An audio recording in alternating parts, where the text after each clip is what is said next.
聲音融入生活。Share your life, you on life。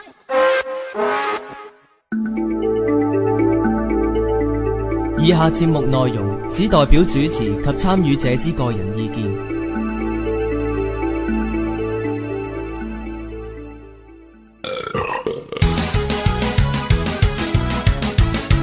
聲音起動，娛樂無窮。Share your life, you on life。香港鬧鬼傳聞，大家都耳熟能詳，但係你又有冇親身去過？如果話你知鬼根本無處不在，你又會點應付？探靈係咪一定會遇上靈體？靈體又以咩性質存在呢？靈守則為你打開靈探之路。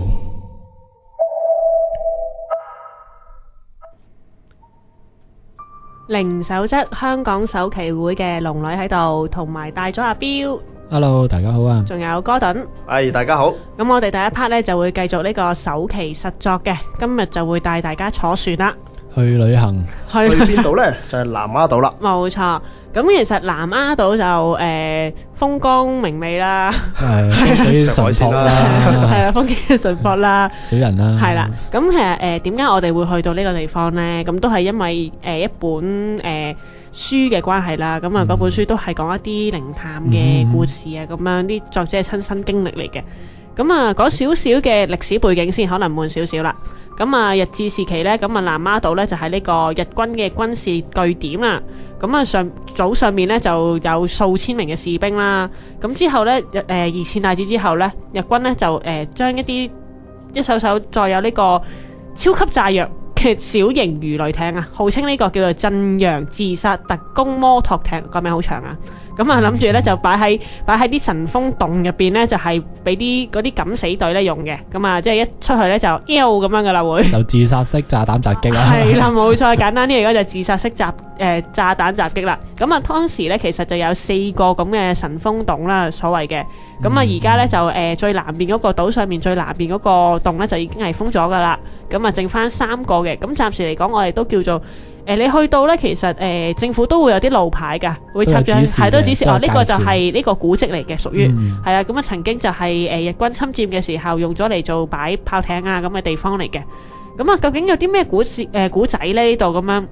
咁當然一講到日軍咧，大家就會覺得好恐怖噶啦，度度都有喎。係啦，即係有日軍就有死人嘅，係咯，唔知點解嘅。有死人就有鬼故啦，係啦，有死人就有鬼故啦。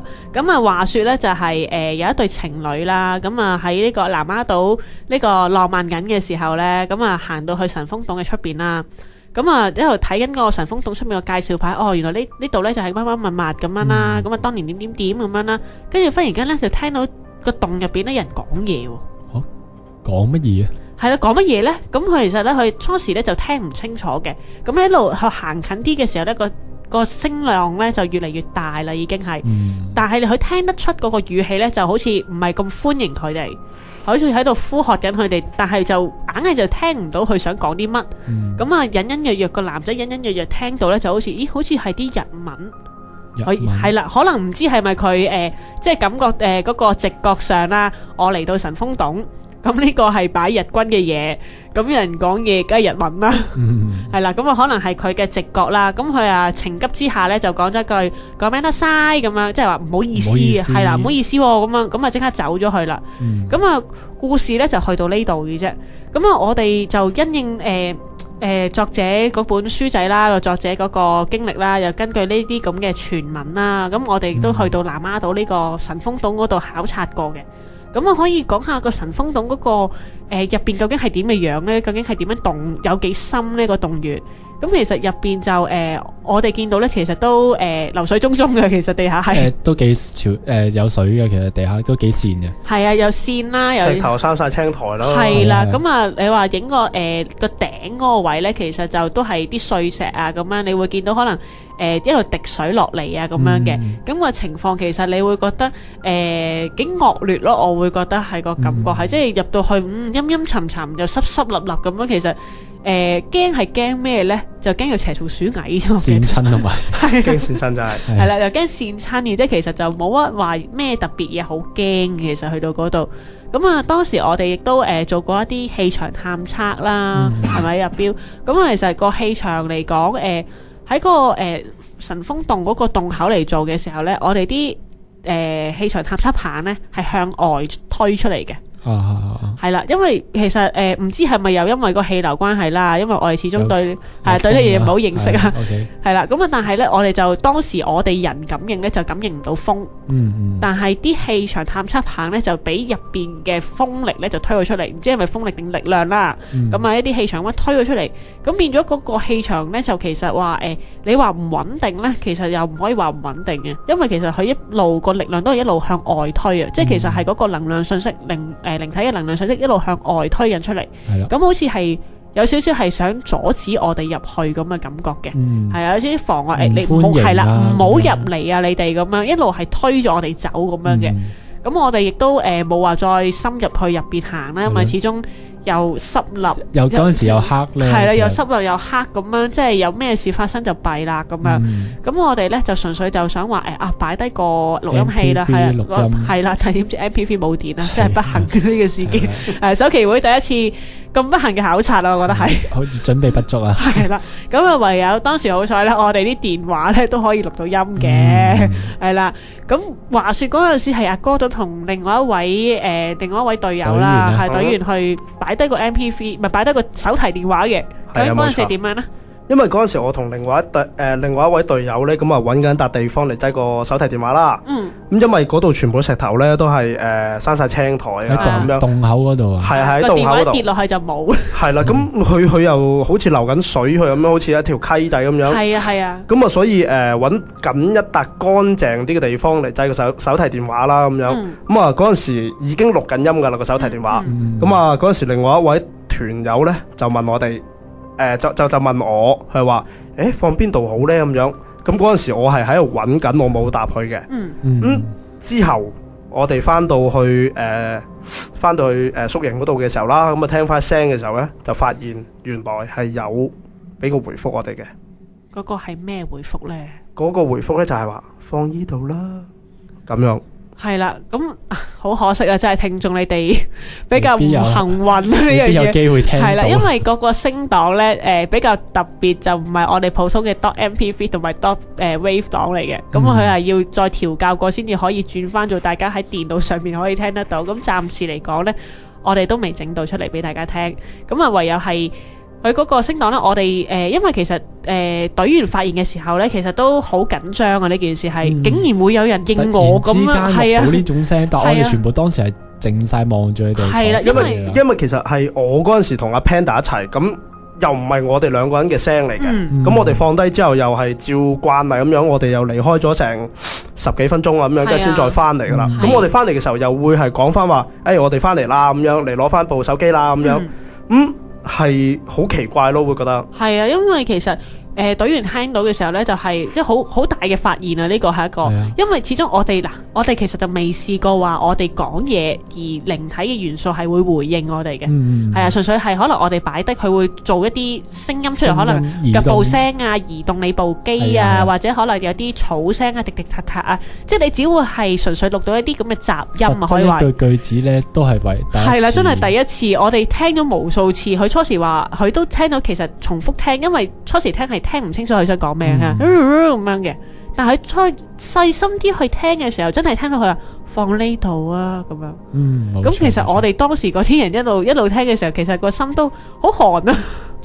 係啊，因為即係好大嘅發現，係好真係好興奮，但係另一方面一諗咧就好寒咯，即係個感覺。係因為嗰陣時都比較近代嘅詞。都幾遠前啊，幾遠啊一個年代。係啊，所以其實我哋個經驗又唔係話真係好充足啦。咁所以聽到呢啲嘅時候呢，我哋當時都而家就會係知道研究翻得出嘅時候呢，我哋就會知道其實呢啲呢咁嘅回應呢，其實係我哋靈體元素入邊嘅能量信息嘅其中一種叫聲頻嘅回應。咁如何得出咁嘅回應俾我哋嘅呢？咁呢個當然係留翻俾阿標嘅 GBS 理論嗰度去解釋翻啦。咁我哋嘅考察係未完嘅南丫島，咁我哋下一 part 翻嚟呢，就會講翻考察完之後，我哋去到度假屋所遇到嘅靈異事件。香港鬧鬼傳聞，大家都耳熟能詳，但係你又有冇親身去過？如果話你知鬼根本無處不在，你又會點應付？探靈係咪一定會遇上靈體？靈體又以咩性質存在呢？靈守則為你打開靈探之路。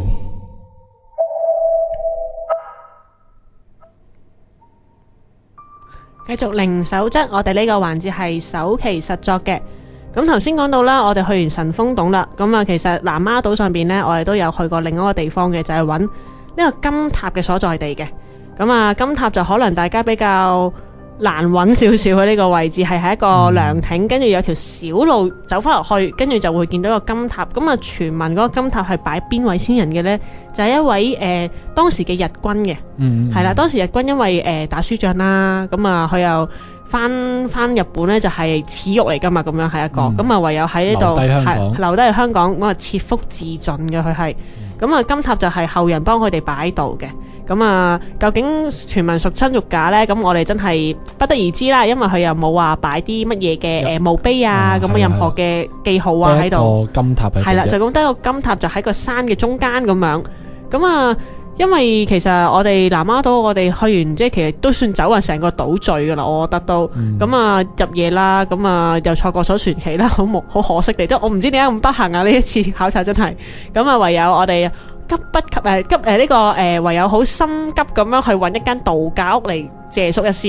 係啦，以為考察完咗會冇咩事發生啦，係啦，點知原來最奇怪嘅事喺度假屋入邊發生咯。冇錯啦，其實當時我哋揾度假屋咧都幾狼狽嘅，因為其實周遭嘅度假屋咧都租咗啦。其實南丫島度假都唔係話真係好多。我哋喺南丫島嘅另一邊係冇咩度假屋。係啊，咁啊就變咗就話位置又唔係話好多選擇啦。其實真係冇選擇，老闆可能就你唔介意就嗰間啦咁樣。我哋揾翻當時食晚飯嘅地方嘅老闆娘，係啦，咁佢就話你唔介意就嗰一間啦，咁啊，咁我哋都冇得話唔介意啦。咁咪就去瞓街。係啦，咁一日瞓街瞓碼頭嘅啫，咁啊是但啦，咁啊行上去，咁啊其實見屋出邊嗰個環境咧都四正嘅間屋度，咁啊入到去嗰個燈光都光明嘅，就唔係話陰沉嘅。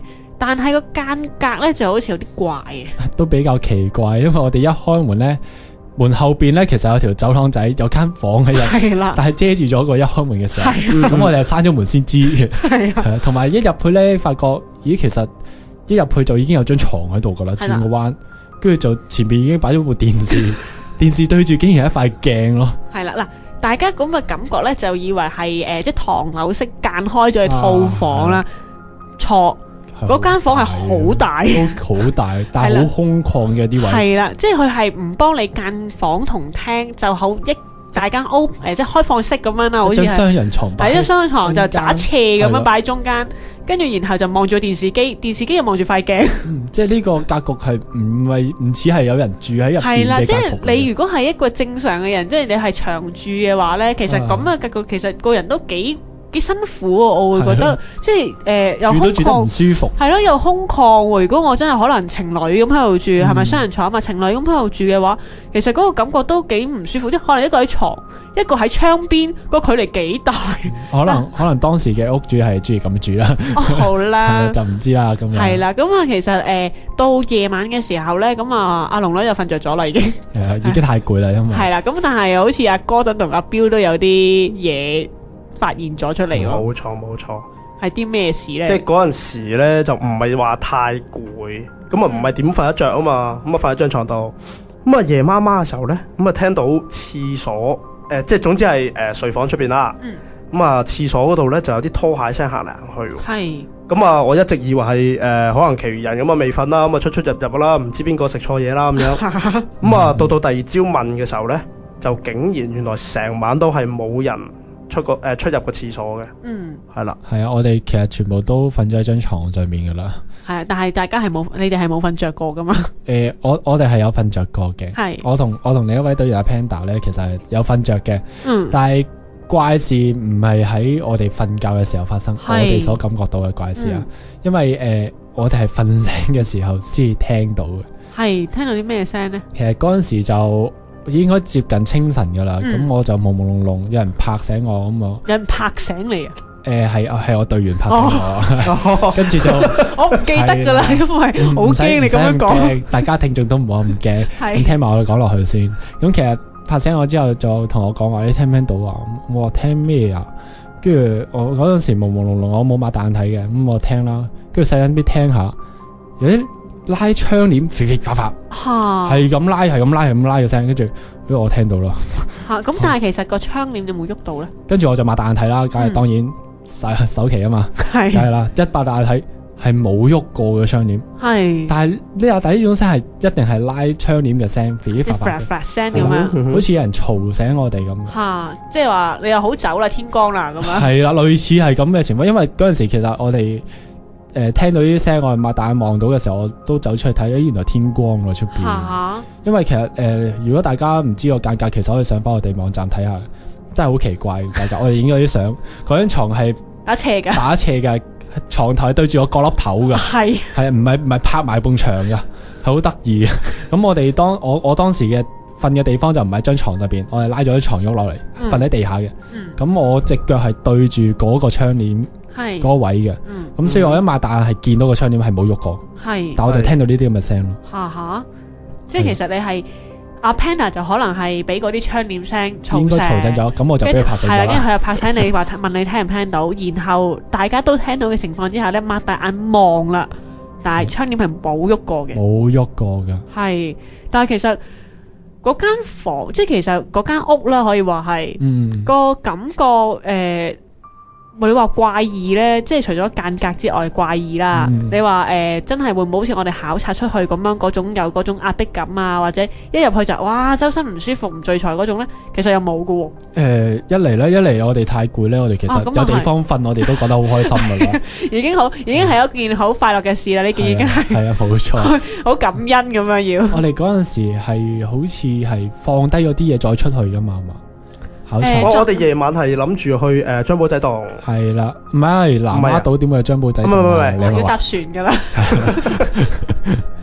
我哋記得係我哋擺咗 MP3 喺間房，係因為其實我哋揾到間屋嘅時候咧，咁我哋都要揾一啲即係日用品，即係毛巾啊嗰啲咁樣洗面嘅。咁變咗我哋就見到嗰間房咁奇怪，我哋又用氣場去探測過下，嘗試去研究下。因為嗰間房係密封噶，係啦，擺雜物嘅，係純粹擺雜物，但唔知點解即係要喺嗰個位置間啦，有間房係啦，好唔知點咁樣。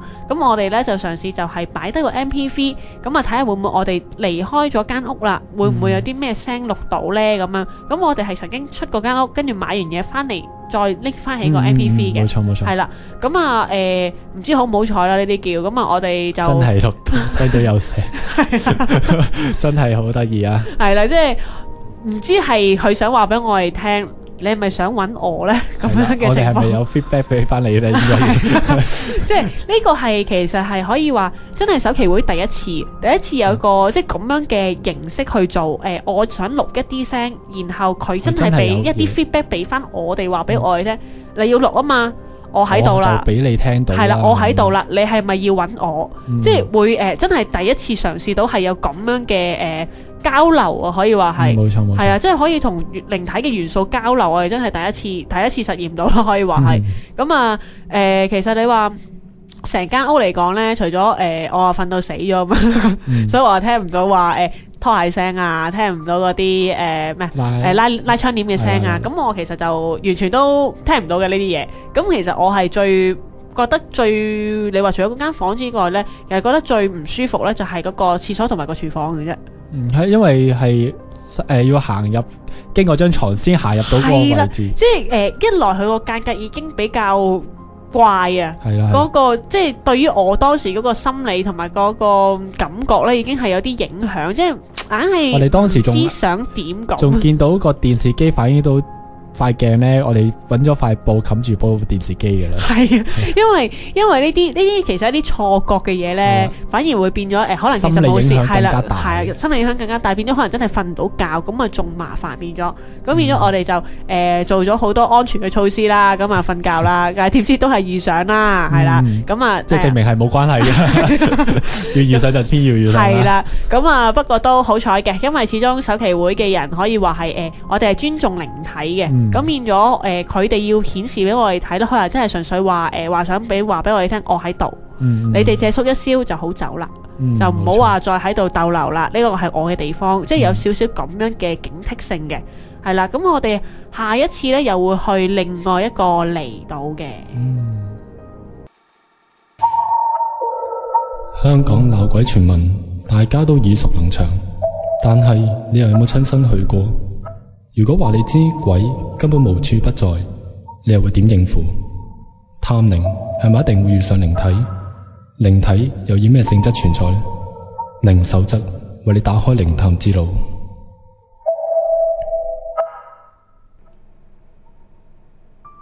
好，歡迎嚟到第3個環節。今個環節呢，就係首期狂想啊 ，topic 就係洗衣乾衣術，或者叫洗衣乾衫術。大家聽落去，洗衣乾衣術係咪好似一個引述咁呢？咩嚟噶？咦，係喎，阿芝係翻咗嚟嘅，要講一講先。阿芝係翻咗嚟嘅，阿芝係代替咗阿彪嘅。係啦，阿彪就已經走咗啦。冇錯。咁啊，但係首期狂想之前啦，要講翻啦。我哋咧其實咧就1月24號嘅時候咧，我哋嗰陣時係錄音係錄埋2月4號嘅靈異環顧嘅，係啦嗰個節目嘅。咁但係原來咧，我哋錄靈異環顧咧嗰集係講屯門公路噶嘛。原來咧1月24號嗰日咧，嗰陣時亦都有人係擺咗套片上 YouTube， 屯門公路又影到嘢喎，就影到有架有個黑影咧就穿過架車喎。係。佢好似上咗車，唔係穿過架車。係啊，好似係上咗架車添。衝咗上架車。衝咗上架車。好趕時間咁樣衝咗上架車都。係啦，咁啊嗰個事主咧就話係試嗰個車嘅 cam 啦，咁啊再播翻嘅時候就睇到呢個黑影，就擺上 YouTube 嗰度，咁啊公諸同好啦咁樣，咁啊亦都有人 challenge 佢嘅，咁啊至於係詳情點咧就自己上去睇啦。係啦，自己上去睇啦唯有，因為我哋首期狂想都要繼續嘅，係啦，洗衣乾衫術。點樣又洗衣又乾衫啊？sorry， 係燒衣乾衫術。哦，原來係燒衣咁緊張添啊，仲要燒咗件衫佢就乾咗啦。唔係，點樣？你係咪以為係燒咗啲紙紮公仔啊嗰啲就可以乾到啲衫咧？紙紮公仔嗰件衫。唔係。咁啊，燒衣其實可能都好多人都知係咩嚟㗎燒衣。咁但係其實原來燒衣嘅時候咧，會有啲好奇怪嘅事發生喎。大家知唔知係乜嘢咧？曾經就見過啲衣紙會周圍飛，係啦，佢哋係好有規則咁樣龍捲風咁樣捲住嚟飛嘅喎，啲衣紙係啦。咁啊靈異嘅說法咧就係話，其實你燒緊衣紙嘅時候咧，咁啊隔籬有啲鬼啊靈魂啊咁樣就追逐呢啲咁嘅衣紙啦，咁咧就追住佢，咁啊但係科學嘅解釋咧就話，其實係嗰度有風啫。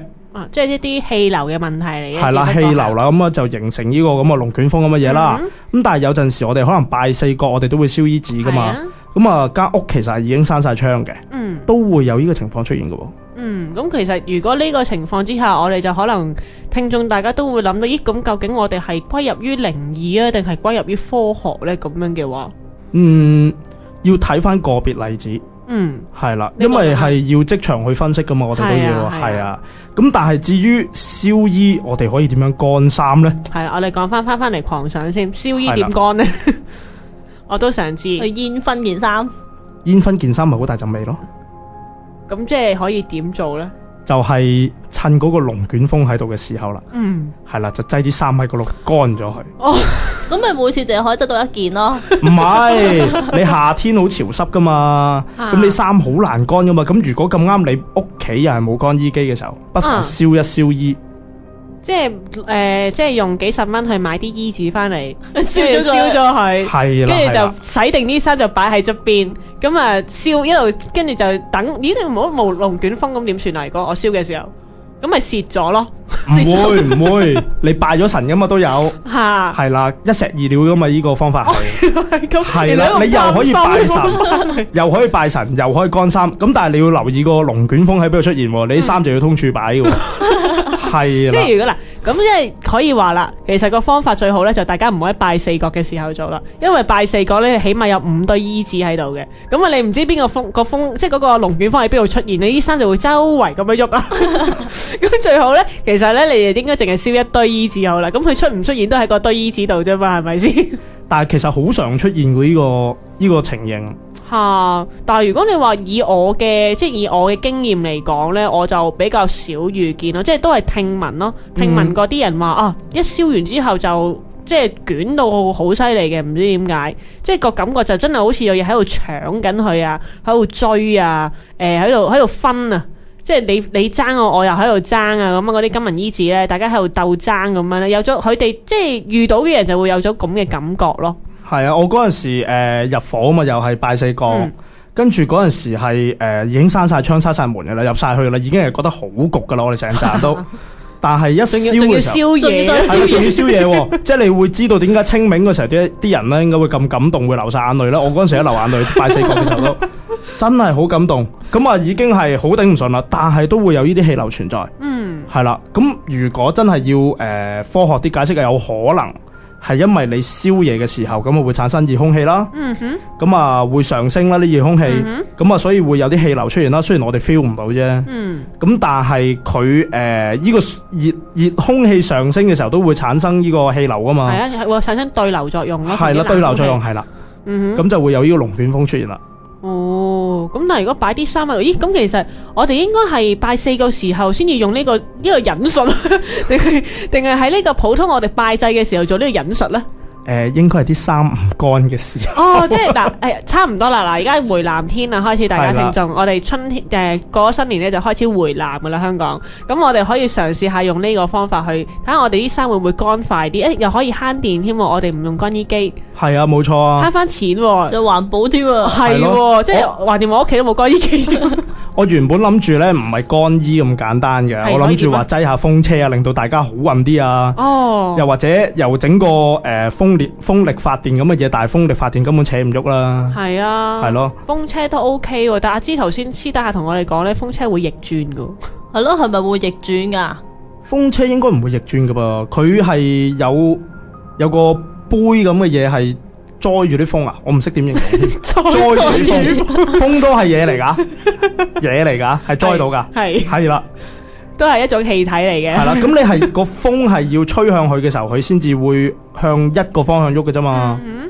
咦，咁都 OK 喎，大家應該行年宵嘅時候都會買咗好多風車喎。如果大家覺得啲風車唔轉嘅話呢，亦都可以用呢個方法喎，等佢轉下轉下，大家會好運啲喎。大家都好運噶嘛，唔怕啦，應該生活都唔艱苦啦。跟住係啦，咁啊一石三鳥添啦。咁啊大家不妨試一試呢個方法，如果好用嘅話，話聲我哋知啦。咁啊，再講多次，我哋呢個方法叫咩忍術啊？燒衣乾衣術。係啦。香港鬧鬼傳聞，大家都耳熟能詳，但係你又有冇親身去過？如果話你知鬼根本無處不在，你又會點應付？探靈係咪一定會遇上靈體？靈體又以咩性質存在呢？靈守則為你打開靈探之路。香港首期會靈守則，我係龍女。咁啊嚟到第4個環節啦，咁啊同大家講下 GBS Theory 嘅。咁本來嘅阿標呢，就因為唔得閒，咁啊離開咗啦，離開咗係啦，離開咗我哋呢個錄音室。咁啊精神係長存嘅，係冇錯。咁啊講翻啦，我哋 GBS 入邊呢，因為都講過都成4集啦，咁啊有啲聽到啲聽眾嘅 feedback 呢，就好似話，哎呀唔係好明你哋講啲乜嘢究竟。好似有啲混亂啊，係咪啊？知係啊，有啲混淆咗，係有啲混淆，好似係咪啲？其實會唔會係啲可能我哋用嘅名稱咧，可能大家用嘅 terms，大家唔係咁熟悉，太過新穎，係新穎，因為專用名詞啊嘛。係啦，咁啊，或者我略略咁樣解釋一下，究竟我哋想講啲乜嘢啦？咁其實喺 GBS 入邊咧，我哋係想解釋翻，其實靈體咧係由4大元素組成嘅，咁包括係固定咗喺個場所入邊嘅殘留情緒啦。會依附喺一啲物件入邊，然後如果你帶走佢嘅話呢，咁嗰樣嘢呢都會拎走埋嘅，咁嗰個叫做動念啦。另外一樣呢，就係會到處漂浮嘅，即係無處不在噶啦，嗰個叫電波，同埋一個可以同我哋生人去有一個互動嘅作用嘅，有可以互動嘅佢，咁嗰個叫做能量信息。咁啊，殘留情緒嗰方面呢，咁我就都唔喺度唔講噶啦，我係啦，因為都阿 Dr. Bill 都講咗好兩集噶啦已經，咁啊大家可以重溫翻我哋第2、第3集嘅時候，咁你可以重溫翻究竟咩為之殘留情緒呢？咁樣，咁啊根據阿 Bill 嘅指引呢，龍女係根據阿 Bill 嘅指引嘅，今集係，咁啊會講翻究竟動念係啲乜嘢，分析佢同埋點樣應對動念呢？講翻我哋動念呢，其實一個係人嘅思維嚟嘅，咁啊呢個思維係屬於亡者嘅思維，咁佢點樣出現法嘅呢？就係喺佢接近正式死亡嘅時候出現咗啦，咁佢係依附喺一啲佢比較生前可能好深愛嘅寵物啦，可能係生前好牽掛嘅人啦，甚至乎佢生前好比較中意嘅可能物件啊，可能女人就會中意可能啲首飾啊，男人可能佢中意佢架車啊咁樣，咁佢會依附喺自己最牽掛嘅東西上面嘅，咁唔一定一件嘅，可能有3、4、5、6、7件都唔出奇嘅呢個，咁啊。喺呢個喺呢啲物件上面咧，係有佢哋嘅一種嘅思維喺入邊。咁呢啲思維咧，其實就冇一個叫做特定話好與壞嘅，純粹係可能佢生前嘅一啲片段，或者佢譬如話兩夫婦阿丈夫過咗身啦，咁佢生前最愛錫嘅咧就係佢妻子啦，當然係。咁可能某一樣嘢同佢妻子有關係嘅，咁啊佢會依附咗喺嗰件物件上邊，咁佢所留戀嘅嗰個念咧，究竟係啲咩咧？可能同佢妻子嘅生活片段啊咁樣。咁當我哋人真係去接觸到呢件物件嘅時候，假設我哋可以同呢件物件溝通到啦，因為呢件物件會不停咁發放佢所謂嘅思維出現噶嘛，咁不停咁發放一啲 message 出嚟。咁如果我哋收到呢個 message，咁我哋就會喺腦海入邊可能浮現一段唔屬於佢嘅片段，而係屬於嗰兩夫婦嘅片段。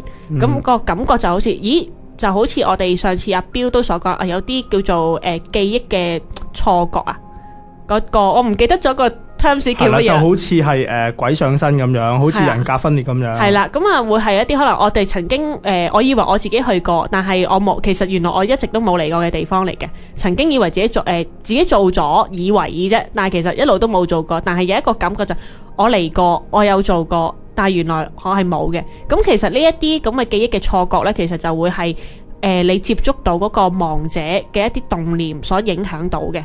咁頭先阿哥頓所講嘅呢，就係話會係一啲鬼上身啦。咁其實鬼上身同動念入侵咗我哋嘅生人嘅思維呢，其實係一模一樣嘅。呢個解釋係，只不過坊間呢就叫做鬼上身，而我哋呢就係因為我哋將呢個鬼佢係比較統稱咗少少啊，我哋就唔叫佢做鬼，我哋叫呢個叫動念。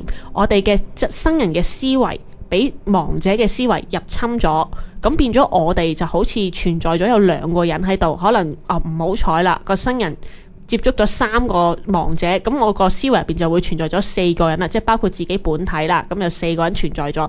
咁有陣時可能會飾演阿 A， 有陣時可能會飾演阿 B， 有陣時會飾演阿 C， 跟住有陣時又會飾演翻自己咁啊。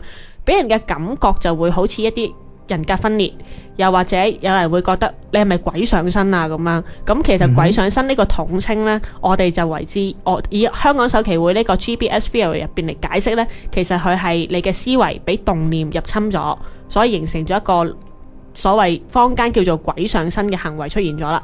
咁可能去到而家呢個階段呢，可能大家都比較，我見阿芝有少少混亂啊，佢個眉頭有少少皺啦，因為阿芝可能對我哋呢個思維唔係太，呢個 theory 唔係太熟悉㗎，因為佢比較遲入嚟，係，所以佢可能唔係太熟悉。我見佢少少皺眉頭，阿芝係咪唔係好明咧？比較混亂咗。邊度唔明咧？其實你一路講嘅時候，其實我係一直都一路聽係一路明嘅，但係當好似翻轉頭，咦？究竟講緊咩咧？咁會有個咁嘅感覺。嗱，其實再重複就係。我哋想講咧，就係話動念呢樣嘢咧，其實係由人亡者留下喺呢個世間上面嘅一啲比較佢忘記唔到嘅一啲事情啊。跟住就依附喺一啲物件，甚至乎係一啲寵物。即係生物又得，死物又得嘅，佢依附嘅地方係。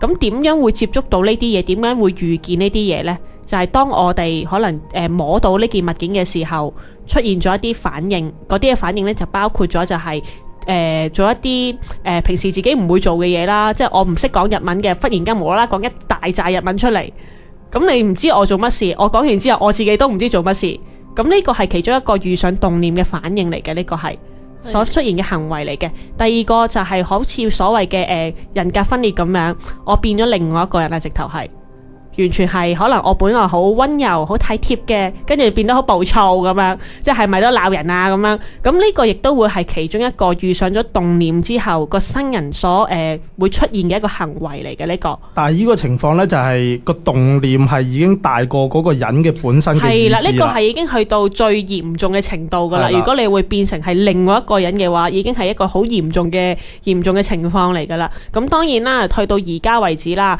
我哋始終都係冇辦法解釋到，就係冇辦法分別到啦，究竟幾時係屬於真係好科學性嘅人格分裂，或者幾時係真係所謂嘅我哋動念入侵咗我哋嘅思維啦。咁啊，或者可能大家聽眾可能都仲有少少唔係好明白，究竟你講緊嘅動念係啲咩呢？咁樣點樣會入咗個動念出嚟嘅呢？咁樣咁我哋可以講一講阿標寫低嘅其中一個例子俾我啊，咁啊解釋下俾大家聽。咁啊我哋嗰次呢，其實就去咗呢個牛屎湖村嘅考察嚟嘅。咁當時呢，我哋喺呢個未到牛屎湖村嗰陣時呢，咁就都去咗一間士多啦，喺三馬村嗰度。咁啊識咗個伯伯啦。咁伯伯呢，第二朝早我哋落翻去嘅，即係離開咗佢條村啦，離開咗牛屎湖村啦。過咗一晚，我哋就相安無事喎，好開心嘅班考察隊就完全冇事發生過。咁啊落翻山啦。咁啊伯伯呢，就同我哋講就話：你哋係咪冇喺條村入邊過夜啊？其實你睇條村出邊過一間冇事啦，你哋咁樣。跟住我哋就已經唔係，我哋明明喺條村入邊噶咯噃。跟住唔係，你一定喺村嘅外面。佢話因為咧，佢話佢每一次上去採蜂蜜嘅時候咧，個伯伯係自己養蜂噶，自己做蜜糖噶。咁啊，就次次上去採蜂蜜嘅時候咧，佢都會聽到一啲好哀鳴嘅凄慘嘅叫聲嘅。咁啊，佢話每逢黃昏嘅時候咧，呢啲哀鳴聲就會出現噶啦，係啦。咁啊，曾經有一班小朋友上去紮營嘅時候咧，都未到12點，未到半夜12點就已經衝翻落山揾伯伯，我可唔可以喺度過夜啦咁樣？咁根據考察隊嘅即係所得知啦，咁去分析翻阿伯伯所講嘅嘢啦，咁我哋就會覺得就係點解會啲哀鳴聲呢？因為喺1960幾年嘅時候呢，就發生過一間沉船嘅意外啊！咁呢一班死難者呢，其實係有一部分呢係屬於牛屎湖村嘅村民嚟嘅。咁呢啲哀鳴聲呢，就係因為佢嘅動念，佢係好掛住，因為佢係喺外面死咗啊！咁變咗佢係好掛住想翻嚟村呢度，即係我想翻屋企。咁變咗到某個時間嘅時候呢，佢呢啲動念就會出現咗啦，就會一停咁發放啲信息，我想翻嚟，我好慘，我想翻嚟，我好慘。咁你生人可以接觸到呢條村嘅可能某一件物件啊，可能佢翻咗嚟間屋嘅某一塊石頭咁樣，咁你當你掂到嗰塊石頭嘅時候，或者接觸咗呢個環境嘅時候呢，你就會遇上咗呢啲所謂嘅靈異事件啦，就係接觸到動念，咁就會聽到佢啲聲，我好慘啊，我好慘啊。咁其實呢，實際上係冇聲喺度嘅，事實上係冇聲音喺度，純粹係你即係一個係幻覺上係覺得有聲，而呢啲幻覺係因為俾動念所影響咗嘅。咁啊。解釋就咁多啦，因為阿龍女嘅任務咧都差唔多啦，係啦，龍女嘅任務就係幫阿標講嘢啫。咁我哋下一集咧，根據阿標嘅指引咧，我哋下一集咧係會講呢個靈魂嘅第3種嘅元素嘅，叫做電波。又到咗手信嘅時間啦！如果大家對今集嘅節目內容有咩意見，或者想了解我哋多啲呢，可以上去我哋個網站 www.hkmes.com 或者 Facebook 度留言㗎。我哋喺香港首期會。今集嘅節目內容又差唔多啦，下星期5同樣時間再見啦，拜拜。拜拜。